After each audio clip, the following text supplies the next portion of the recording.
In this movie's last act, you will see clowns ride into battle atop trained sharks, doing backflips and other stunts, complete with whoop whoop whoop sound effects, as they attempt to stop Clown Shark once and for all. Often regarded as the single most exploitative Catapult film ever made, and for followers of the country's shockingly transgressive state-sponsored film program, that's really saying something. To be charitable to its seemingly deliberately impenetrable nature, its story reads like a biopic of the natural world through the lens of a dark fairy tale. And in this way, Any Minimus is an anti-film.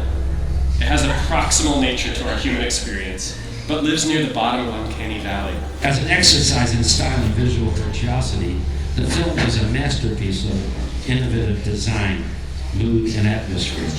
But as an allegory of the human condition, of damnation and salvation, it fails majestically. It's hard to know whether the influx of AILIEN films will eventually lead to the downfall of Hollywood, but for now we think we're safe, as most of these feel like overstuffed, high-budget rip-offs of every film ever made ever, and all at the same time. Was it brilliant? No. Did we fully understand it? No. Did it make us laugh so hard that we choked on our beer? Yes. Will we watch it again? We already have. As the first act comes to a close, it ends in a scene that's so devastating that it makes the heart-stoppingly bleak Dear Zachary feel like a feel-good film. What can only be described as if Ingmar Bergman directed a live-action episode of Tom and Jerry and then passed on the final cut to Lars von Trier. Your Jackie Ann Zusapnacht. It's her third feature is precisely the kind of anguished question mark that many of us have been hoping for.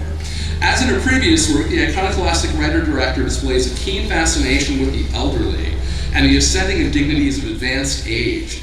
Only here, her dissecting lens cuts into something distinctly and quite surprisingly more upbeat, well to a point.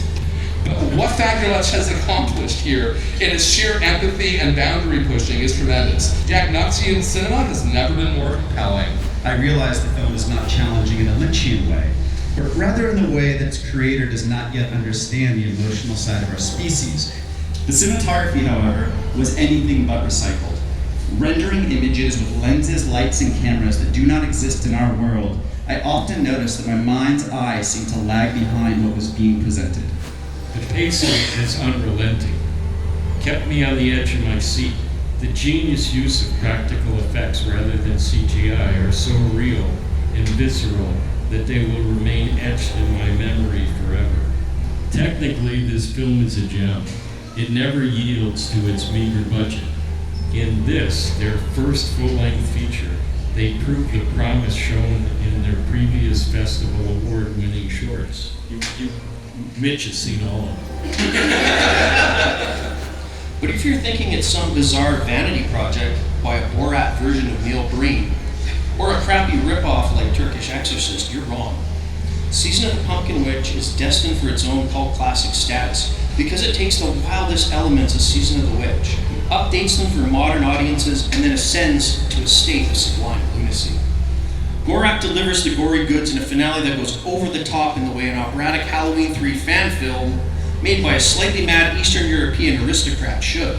Skull of the Pumpkin Witch is a euphoric cult film experience, which is worth celebrating, perhaps around a roaring fire in the middle of Stonehenge with some local kids. And thank you very much, Pat, for putting this together. It was an incredible amount of work that he did.